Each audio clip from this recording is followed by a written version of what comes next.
Good afternoon, everyone. I'm Senator Corbett, is Senate TV. Majority Leader, and I want to thank you all for being here this afternoon for this very important topic that we will be discussing with some great experts in the field. And I appreciate the fact that you have taken time out of your busy schedules to share with us in this important discussion. I want to also, of course, thank the panelists who have also, of course, taken time out of their schedules to enlighten us on these issues, and especially Sheriff Baca for joining me in co-hosting this event, and for, thank you, yes, and your wonderful advocacy in the area of internet privacy. Very much appreciate your work and help in Sacramento this year on this important issue. Whenever you check the news these days, whether you're reading the newspaper or you're looking at news accounts on the internet, you can't take a look without reading some sort of story about the social networking websites and how they are impacting our daily lives, for better and for worse. As with any technological development that is widely adopted by society, social networking and information sharing over the internet offers great new advantages and opportunities. And we're very familiar with those. You can instantly connect with your friends and family. You can get information in real-world time about anything you care about. The ability to network and mobilize action quickly, and of course, the opportunity to build friendships. But these innovative methods of communicating come with their own set of risks and dangers, and they are being actively exploited by cyberbullies, stalkers, scam artists, and other criminals. That's why we're here today, to discuss the internet and social networking and how they are affecting our privacy, our safety, and our children. Now, please don't mistake me. We're not here to be naysayers about this wonderful new technology and about all of the great things that it brings us. But we are here today to ask, what are the pros and what are the cons of this new sweeping change in our society? And what do we need to know and what do we need to do to make the most of it? If this were 1911, we might be having the same exact summit, but on some other new technology, say the automobile, for example. Think about it. For more than a century, we've worked to incorporate automobiles into our society in a way that's safe, orderly, and beneficial to the public. It hasn't been easy. It's taken a lot of work. And despite all we've done in this regard, there are still some dangers when you get inside a vehicle to travel down the road. And don't forget, we're not saying don't drive the car, but wear your seatbelt, pay attention to the road, and drive carefully. The point is this: nearly every major change in society, every advantage brought on by new technology, requires some adjustment and some serious thought to ensure it is integrated into society in the public's best interest. As you probably know, I've been working on this issue for several years now with the help of a lot of great friends and advocates, such as Sheriff Baca. And it all began with concerned parents contacting me about what was happening with their kids. Just that simple.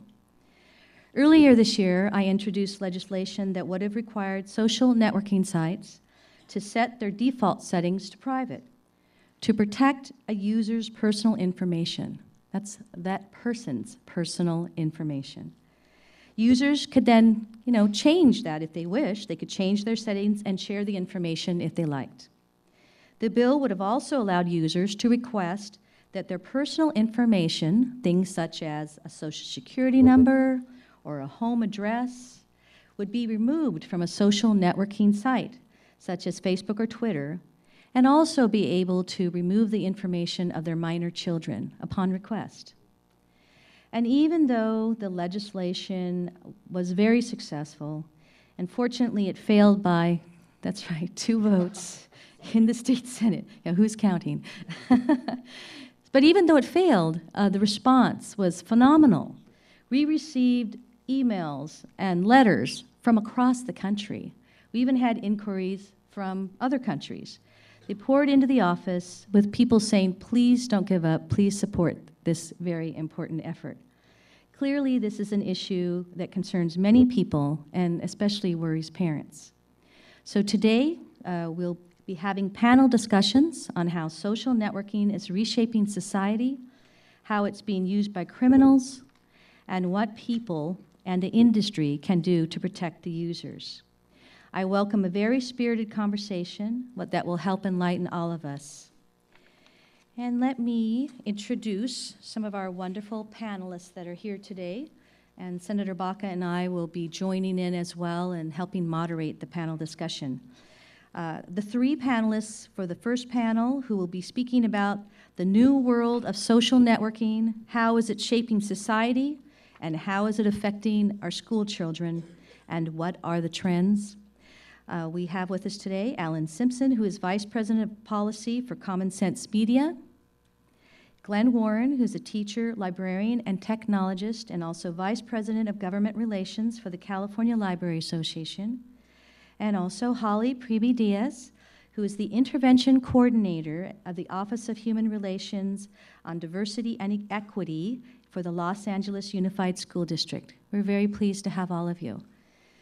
So the way that this will roll out is that we'll ask a series of questions and just ask for whoever would like to share their knowledge on the subject, please jump in. So thank you very much. I'll start with a few questions, and I'm sure Sheriff Baca will be joining me as well. So my first question is, how are kids using social networking sites today and the internet, and how young are children starting to use these social networking sites? Well, we do know a lot about, social networks are extremely popular. They're popular with kids, they're popular with adults. We're seeing a lot more numbers about how many kids are using social networks, even at younger ages. Most social networks like Facebook have their own terms of service saying kids under the age of 13 aren't supposed to be on them, but we've seen data recently that millions of kids under the age of 13 are on social networks. And one of the concerns there is whether they've got ample protections for their information and for their data and for what they're doing online. Because when we look at, to your other question, there are a lot of fantastic things that kids are doing online and on social networks. There are great opportunities for their own exploration and learning. There are great opportunities for them to share information, both for entertainment purposes and for just socializing purposes, but also for their education. But there are also some real pitfalls that kids need to be aware of, and parents need to have more opportunities to help them manage. And so one of our concerns is an organization that is primarily focused on kids and their role in the world of media and technology. We're mostly interested in what can be done to make sure parents are fully empowered to protect young kids, and also that teens have their own empowerment and their own opportunities, not only to know what the rules are in an online space, but how to manage their own information carefully and responsibly. Anybody else like to add to that? How young? Yes. Before they're born. That's not a joke, actually, but it is funny, I have to admit. Mom is about ready to have a beautiful baby, and I've had 3 of them. And I got to tell you, what an exciting experience. But when we got those ultrasounds back, now they're on a social networking site. So these kids haven't even hit the world yet, and they're already, their picture's already on the social network.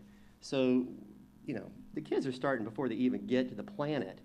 And also, by the time a child gets to kindergarten, I can't tell you how many times I have been in service and trained by a 4-year-old on how to use technology. I don't know if anybody can, I'm seeing people in the audience nodding their heads. I've had that experience. And we're starting education about these things when they hit middle school and high school.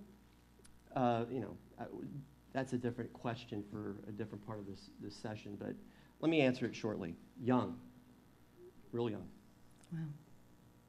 Any other responses to that question? Just thinking that, again, students are coming in as early as kindergarten, having some knowledge of knowing how to use the internet or media-focused type games of learning their alphabets, and they're learning. And the challenge sometimes is that they know, again, like you mentioned, is that they will show their teachers how to use the computers and so forth. So we see them coming in very early, already having some experience with knowing how to use the keyboard and how to get out of default modes and so forth. So very early. And what are these young children using the internet for? What sort of things are they doing on the internet? I'll start by saying just the perspective from the school districts. We know that kids use the social media networks for developmentally, they want to fit in. Students find it as a safe way of getting to know, to develop their own identity, to be able to learn about each other in a safer way. It's safer to do it online than to be in person. And so, so students are really learning how to use the social networking to be able to connect with each other, which is something that they have not really mastered at this early age of how to do that human contact. So, Are we seeing any particular trends? Again, coming from the world of LA Unified, second largest school district in the nation with close to 700,000 students, one of my main focuses is to make sure our schools are safe. And so safety, and where we think about safety is making sure that our students are not victimized online, and that victimization is then not brought into the school setting, because then what we know is when bullying can, even though bullying, what we have typically learned as bullying on the schoolyard, parents are now starting to learn that students are able, or youth are able to even engage in bullying activities even online, away from school, on the weekends, during holidays. And so, so what we're learning is that students, although yes, there's pros about the positives of learning, you know, engaging in different learning techniques online, but they're also socializing in non-pro-social type of ways where they may be engaging in bullying activities online. And so that's something that we have seen an increase with our students, is the online bullying. One of the things that I've heard from parents is they are concerned about the amount of time students might be spending on the internet. And I was just wondering if you can tell us a little bit about what you're seeing. Does heavy usage of the internet, is that impacting students in any way, positively or negatively? And is that impacting the classroom? And if you have any other thoughts too on whether the bullying activities impact what goes on in the classroom as well, and whether that is having an effect on children's ability to be successful and to learn. Well, basically we, I hope it's okay if I jump in here, is that basically we know that students can't learn if they don't feel safe. And so we recognize the importance of making sure that all students feel safe in our schools. And so immediately it's always addressed that schools must be a place that when there are situations of bullying, that we need to respond, we need to investigate, create a safe and respectful school environment. We want to make sure that that when things are happening, that students need to report. And so we need to still do, you know, we're constantly revising policies, we're constantly trying to do trainings to make sure that students know that they're not alone, so that they can come forward and report when they're not feeling safe in school, because the learning will stop when they're not feeling safe. Mm-hmm. Any other thoughts you'd like to share?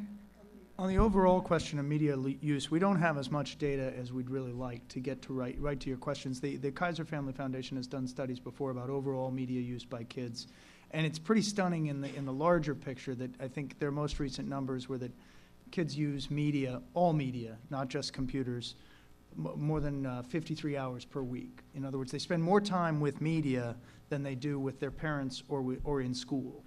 Now, computers and online are one slice of that, and television is the biggest slice.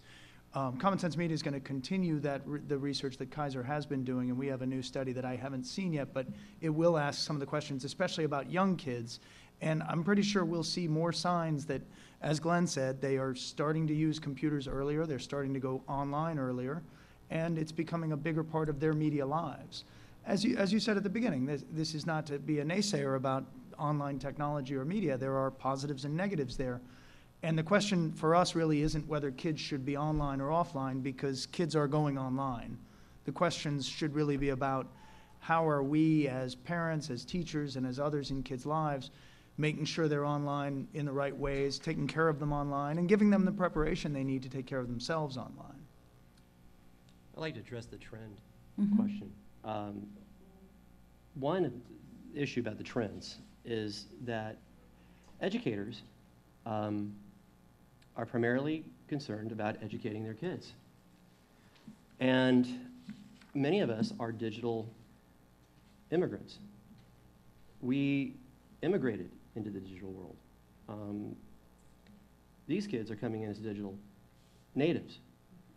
And as a digital immigrant, as a teacher, we size up bullying from a perspective that may be very wrong.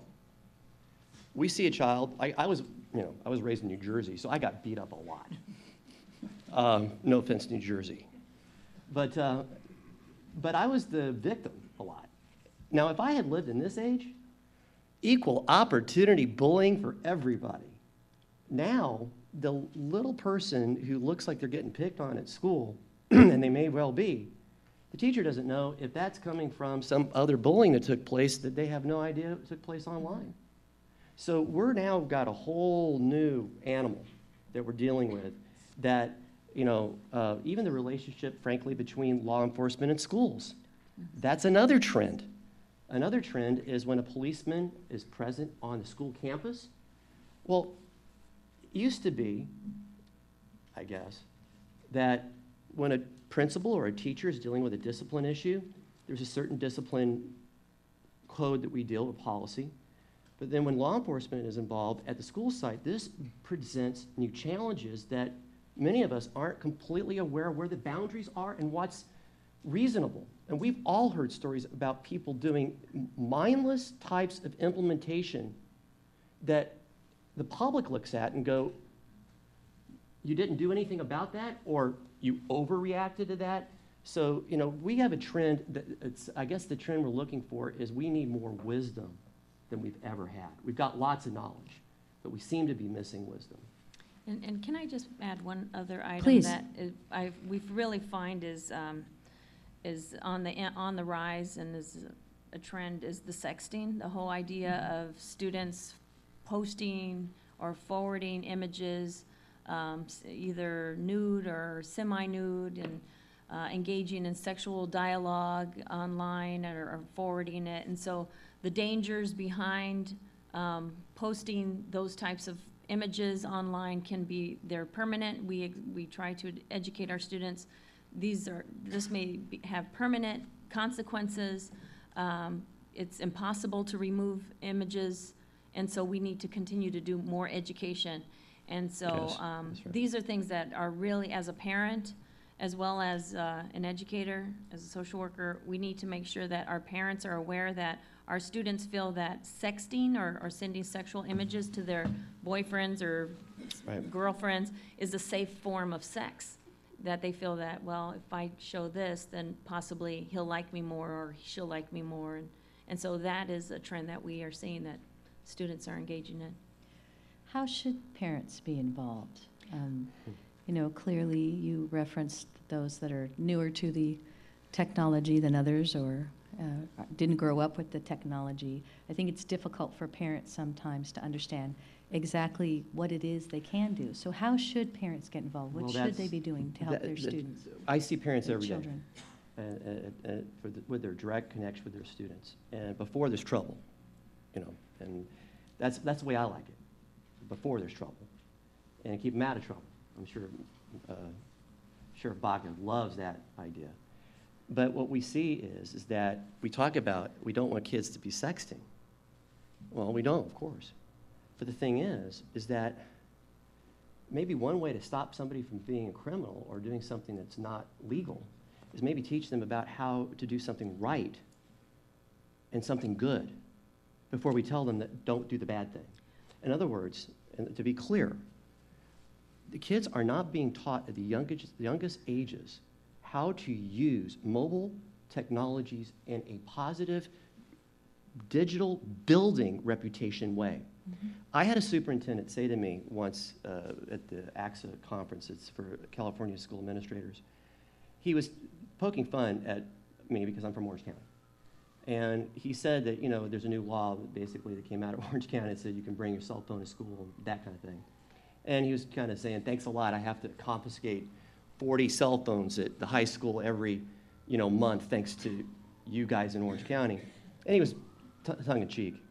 And everybody laughed. And I turned to him and I said, and sir, how much time are you spending educating your children kindergarten through 8th grade on the positive educational purpose for that device, not 1 minute.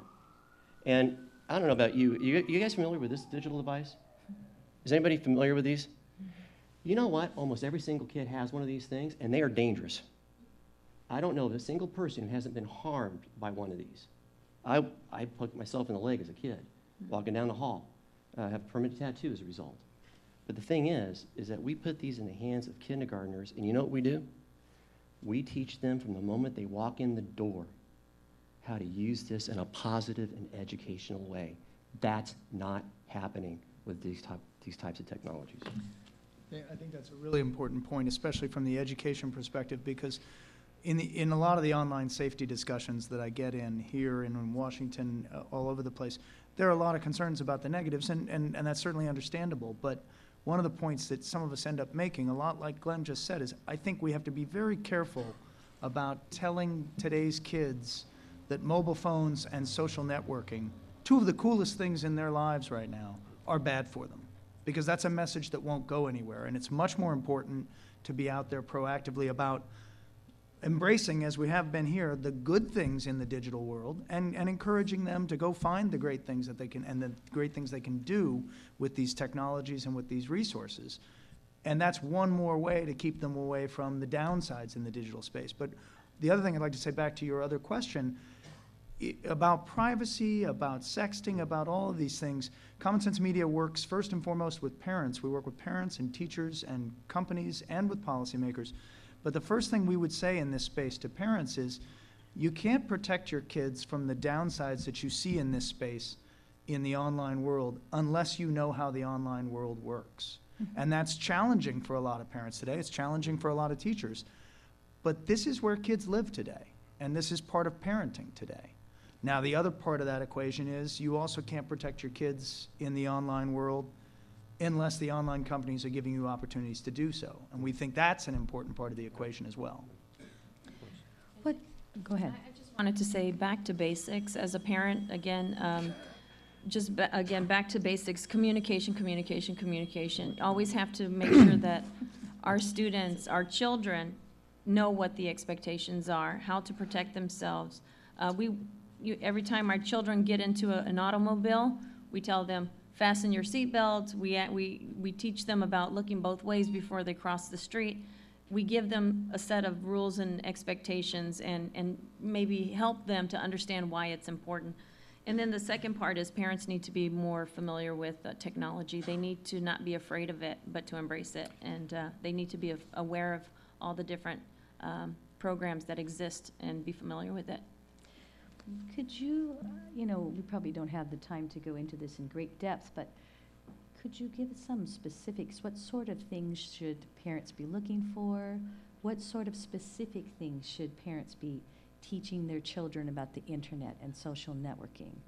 I think, honestly, there are parents who are just, at the Lost. ends of their ropes. They really don't know what to do. And what resources are out there? What takeaways do we have for parents? I'd like to address that right up front, because I see a lot of concern and fear in parents because, like Alan was saying, they need to, in some sense, need to know how to engage technology.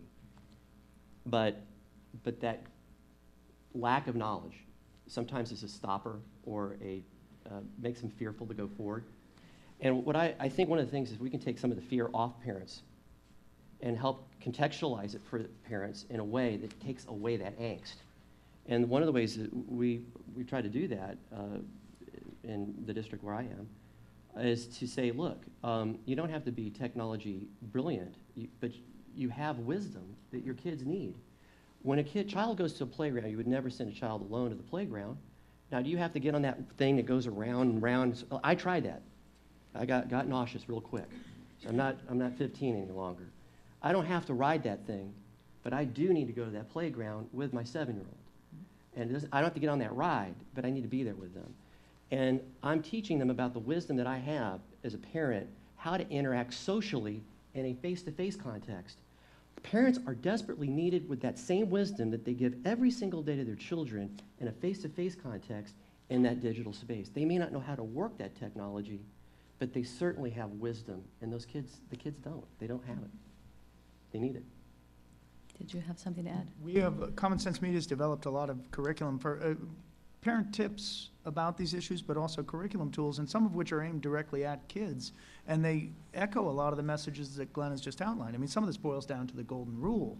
When you start talking about things like cyberbullying, it's like, think about what someone just said to you and whether you want to forward that message and whether that's a really good idea or what the negative implications of it are. And sometimes it's, think about how you would feel if someone said that about you. And then in the other ways, there are things that kids need to learn, that kids are more savvy about the technology, but parents and teachers are more savvy about the world writ large, Right, and yes. need to be communicating lessons about, well, Yep. be careful with your own information. Don't, you tell me where you are but when you're coming home from school, but you don't tell everyone where you are. And that's another reason why one of the big issues here is, especially for young kids, making sure parents have ways to be engaged in those discussions and to know what their kids are doing online. One other final point that I just wanted to add was parents know their children better than anyone. Monitor their behavior. You know when your child has lost interest in something that they have That's good. they really care about. They're no longer interested in going out with friends or playing video games. So if their demeanor, if their grades have changed, their behavior has changed, that should be the first warning sign that parents should notice. And also, parents just need to stay involved. Parents are very consumed with their jobs. The economy is at its worst. Parents are working 2 and 3 jobs. They are tuning out of the needs of their children to a certain degree. And we just really want to make sure that our parents, stay involved as much as you possibly can. Watch, if they can't provide the supervision, make sure that there is someone else who is providing that appropriate supervision. I think it's as simple as just, again, continuing to monitor communication and monitoring that behavior. There's one other thing I'd like to add to that I think is critically important, and that is many times when parents hear about the tragedies that happen, and we have to tell them. We have to tell them. We cannot hide that. There's also a ton of triumphs that are happening too. And many times, parents will hear about something negative, they'll say, "That's it. Give me your cell phone. I'm done with that. Yeah, shut that thing down."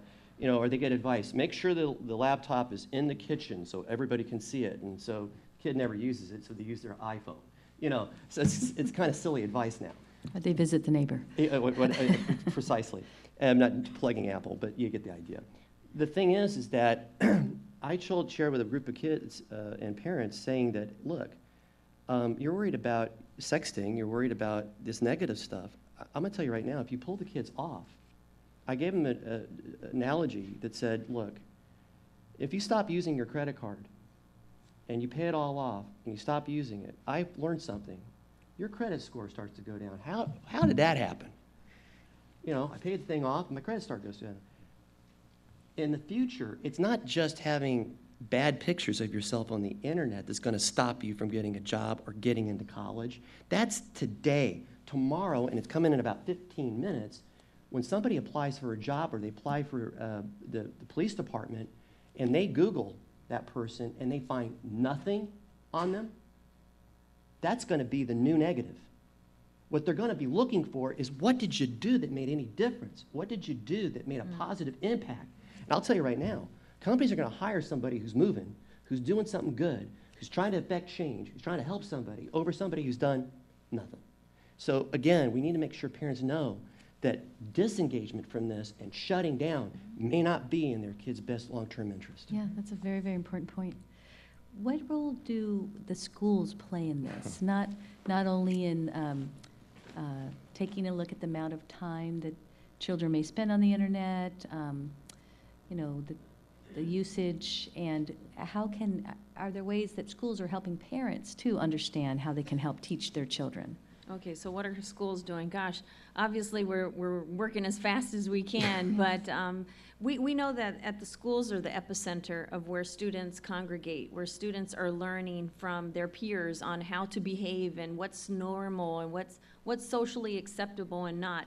And so schools have an obligation to make sure that the climate is safe, that the climate is respectful, that the climate is sending not only messages that we want you to learn and to read and write and to graduate, but we want you to be responsible, socially responsible citizens when you leave our schools. And so we have an obligation to make sure that our schools are safe places so that students can learn and graduate and move on.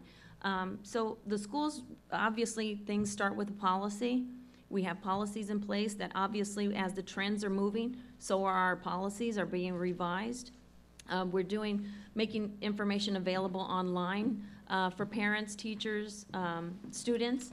Also making sure that trainings are available, and now we're moving to even electronic trainings to make sure that our students have what they need to be safe and know how to report.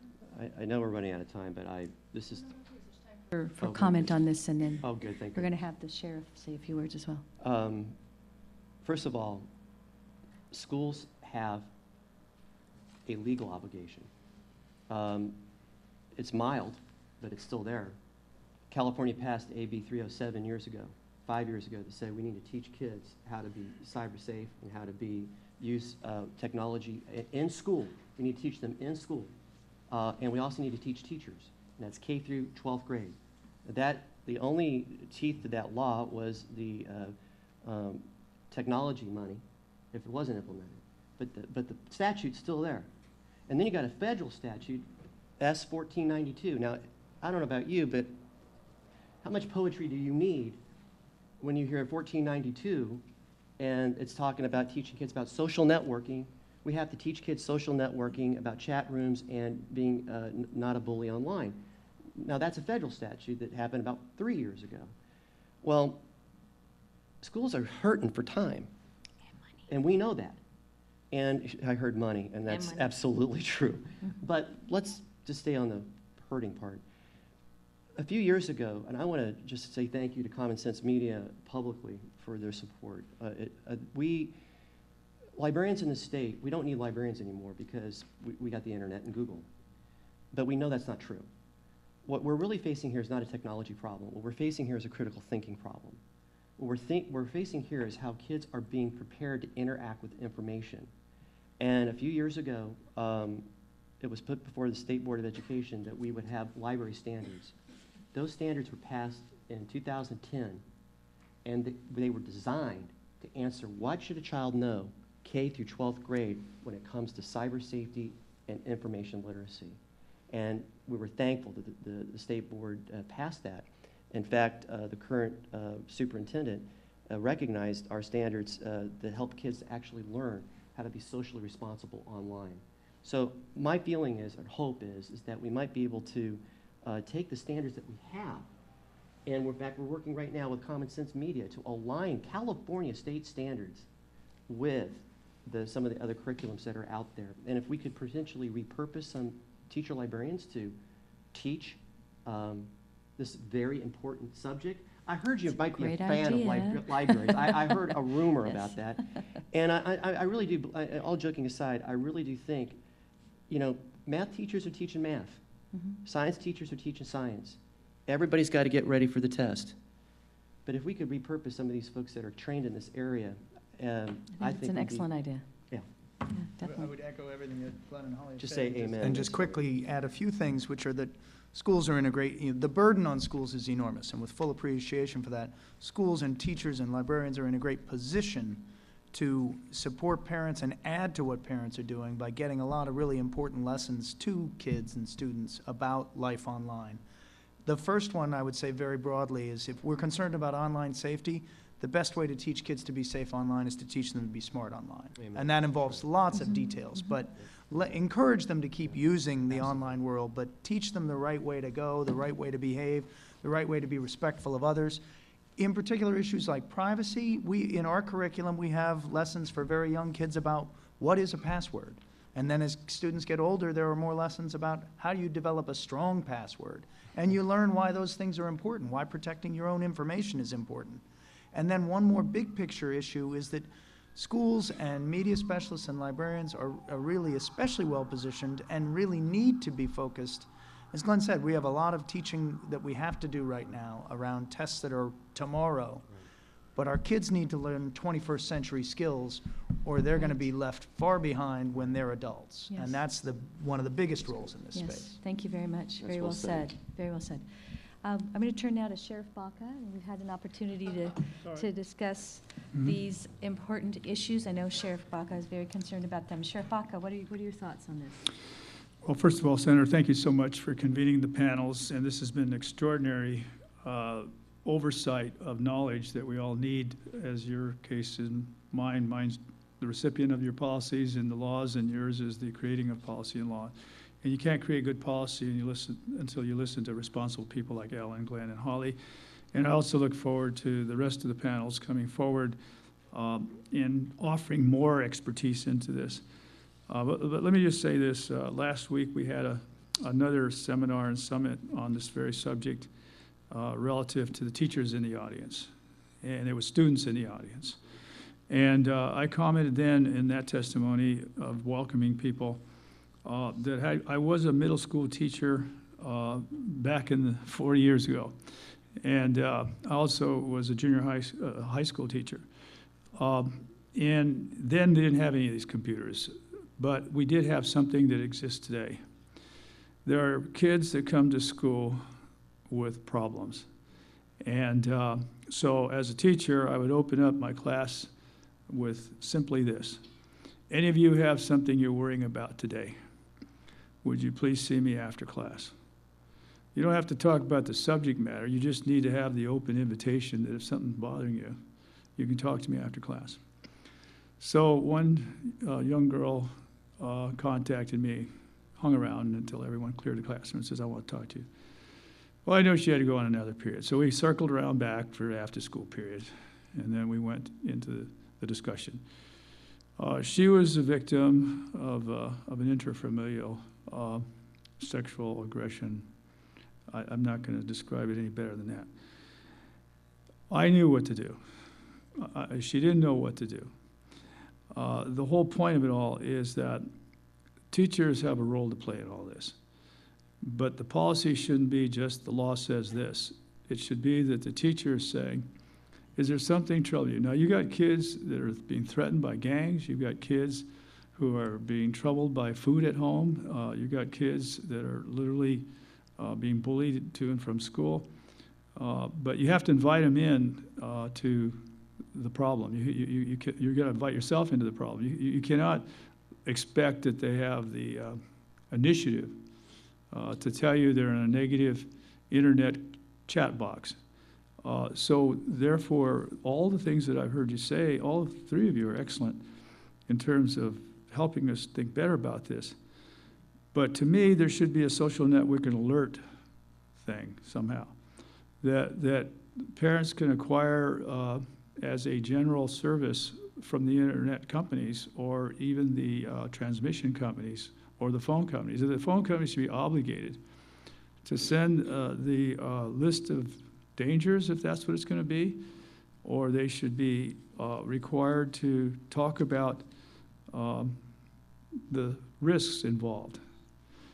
So then when you get down to where we're going with the furthering of your conversation is that 93% of Americans in Consumer Report studies believe that the internet companies should always ask permission before using personal information. So you got this internet theft going on, you got this hacking going on, and if WikiLeaks can get into the America's greatest secure intelligence system, then we have a serious problem with the idea that there's hacking going on.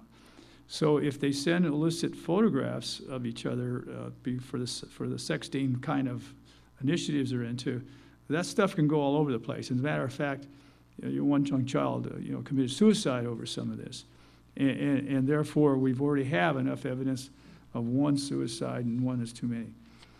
The other is that last year, 2010, my department received more than 6,000 crime reports regarding identity theft related to the internet or ID cyber crimes. And sadly, the internet has become a tool for predators to look for their victims. And a study by the Polyclass Foundation showed that 42% of online teens say they post information about themselves on the internet so others can contact them Now, this is 42%, meaning something's not working inside. I'm lonely, I don't have friends, no one understands me, teachers don't have time, I'm not doing well with my homework. They're reaching, and as a result, that exposes them to what could be the predator type, and then it goes from there.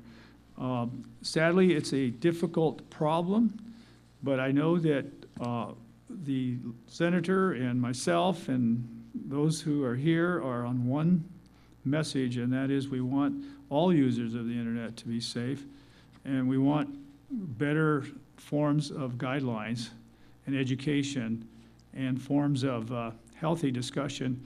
And I think Ellen's correct. I mean, you can't just talk about the negatives. You have to talk about what it's for, how it can help, but ultimately it's up to the child to decide too that they don't want to get in unsafe interneting going on. And yet I don't think they know that it's unsafe. It starts off harmless and then it works its way up. Once the trust is established, then the next nonsense comes, and then the extreme comes, and before you know it, the kid is completely captivated and can't back out as simply as just shutting the machine off.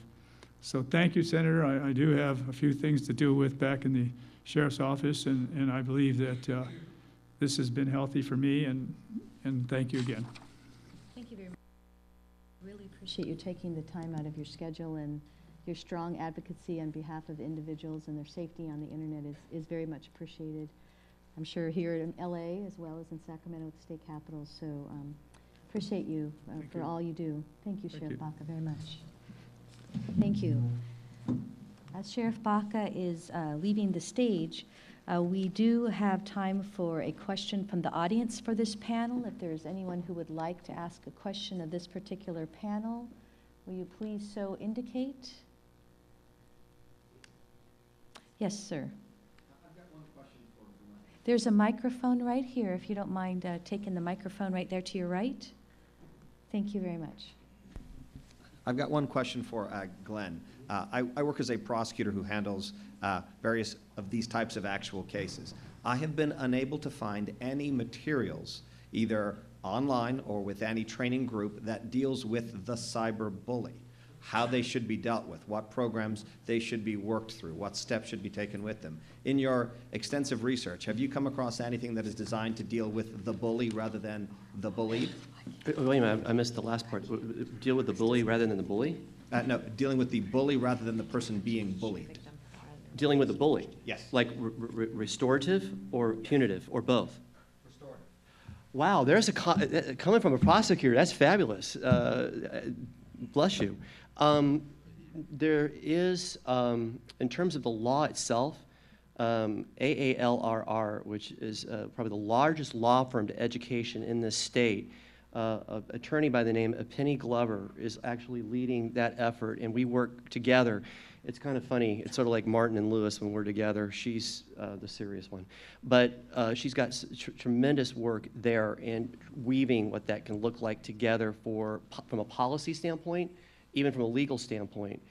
In terms of restorative for the bully themselves, I have not seen that heart in anything yet, because typically it's been focused on the victim, and then right now the trend is trying to empower the bystander to be more of an upstander. But in terms of bringing redemption, in essence, because a person who bullies, people misunderstand what bully means. Somebody does something once, that's not a bully. It's repetitive. There's actually clear language that describes what real bullying is based on many university studies, and it's a repetitive motion. It's going on. But to turn that around, sometimes it's a sign that something really bad's happening at home, as you know. So I haven't seen anything awesome. Have you seen? Well, I know you were asked the question to Glen, but basically we look at it from the framework that most bullying or violence is a learned behavior. So we know that we can unteach it. And so we have programs in our schools that we use. We have various programs in our schools where we work specifically to teach kids who are engaging in bullying behavior, teach them empathy, teach them how to be empathetic towards their victims, because empathy is a component that is missing from a lot of kids who engage in the bullying behavior. So that's one thing. So there's various programs that teach empathy, teach impulse control, and anger management. Those are three major components that are missing from students who engage, or youth who engage in bullying behaviors. And when it goes unresolved, we know that bullying behavior can escalate into what we now know as domestic violence, teen dating, child abuse, and other forms of abuse. So yes, there maybe I can't cite the specific research at this moment, but we know that most youth who engage in bullying have been a victim at some point somewhere else down the line. They learn the behaviors from somewhere. And so that's the lens that we like to approach our students, is that we are here to help them as well as the victim. The only thing I'd add to that is that the particular challenge that a lot of schools face with the online version of this, with cyberbullying, bullying was much simpler because it was a schoolyard issue or it wasn't. Right. Like Now, when I this, was- as you know, and as Glenn knows, there's a huge jurisdictional question for a lot of schools. It may be more clear in some districts than in others, but they are, school leaders are getting it from both sides. They're getting complaints that they didn't address a cyberbullying issue that really didn't start in the school. It started from someone's home. And then they're getting attacked from other sides that they addressed things too soon, or they got engaged in what was not a school issue. So you have a lot of school leaders facing a real challenge of not only do they not have particular tools for a particular part of the equation, they're not even sure exactly when and where they should step in. I'd like to come back and say that I have not seen anything that really says to the student community, once a child has made that change, what do we do to bridge the gap from the isolation that was created from their actions to their peers? And that is so critically important. And I think what's happened is we've become a world of reds and whites and blues. Is that Republican, Democrat? I'm not quite sure. Okay, thank you. Red, white, blue. Notice I went right Red, to white, America. and blue. Isn't that wonderful? But we've come. Are you a blue or are you a red? Are you, are you this or are you that? And it's become so, binary. And life is far more complex than that. And I think it would be worth working. Our organization would work with anybody at this point that would be willing to explore that. If you would like to explore that, we would work with you to that end. By the way, I want to mention something Sheriff Baca said that I thought was amazing. First of all, he's a teacher. That's fabulous. But he said, he told his kids to talk to him. Wow. And the reason I say that is that many kids, the data that we're getting back is many kids don't tell their parents they're being bullied. Right. I wonder why. One of the reasons is they're convinced there's going to be an overreaction from their parents, Right. and everything's going to be taken away from them. And one of the things that Sheriff Baca said is that he made a safe context for those kids to be able to tell them, and I'm sure he wasn't judgmental back at them, but he was a good listener. And I think one of the things we definitely need to understand with educators, district officials, and with parents, overreaction can be proved deadly. We really, in a sense, have got to learn to listen to our kids. And some of our schools are setting up feedback loops that are digital, where a child can report something that's going on, and it gets to the school. It's not reported to the police. It's kept to the school, and it can be handled more in that fashion as things are beginning to escalate before they become a problem. That feedback loop for a school, I think, should be required for every school. I don't know about what you think about that, but Well, we're on the way. We're on the way. We need to have this. I wasn't trying to lay that on LA Unified. I was just simply saying. Bring it on. Oh, okay, fair enough.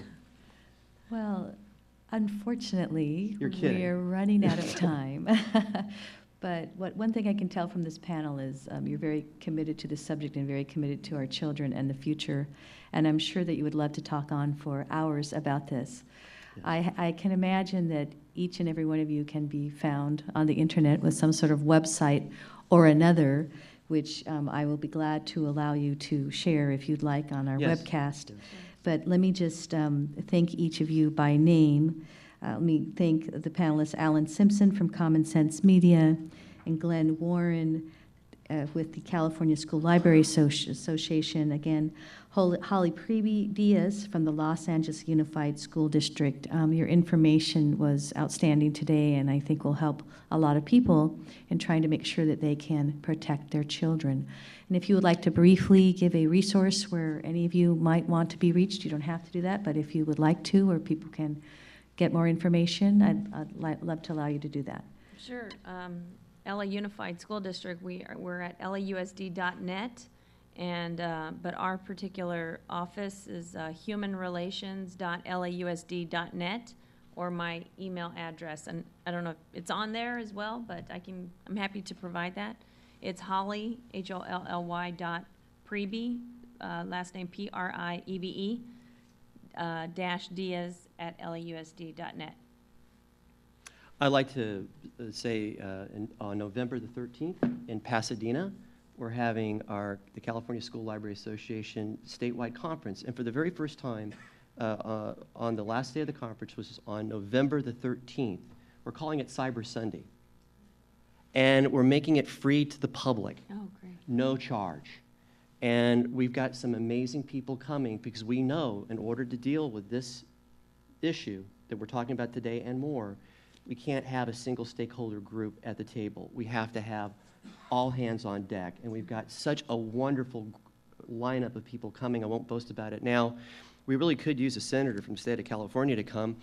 Anyway, that's on November the 13th, and it's open for the public. And anybody else here is interested in being a part of that, if you've got good minds and good hearts, we'd love to have you come. That's on November the 13th, Pasadena Convention Center. Information with my office, it sounds very, very interesting. I would like to know more about it. Thank you. Glad. Glenn mentioned that event, and I think it's going to be enormously there. helpful. And, well, Pasadena, possibly. The only thing I'd add is that Common Sense Media has a lot of resources for parents and schools and a free K-12 curriculum around what we call digital literacy and citizenship. And the best place to find that is on our website, which is commonsense.org/educators. And there are a lot of tools there around privacy and a lot of the issues that we've discussed. Thank you very much. Thank And you. please join me in thanking this panel for their great participation and their commitment to our children. Thank you all very much for being here today. Thank you. We are going to just take a quick 5-minute break to allow the panelists for the next panel to join us here on the stage. So those of you who are part of that panel, please do step up, and we will begin again right about 3 o'clock. Thank you all very much.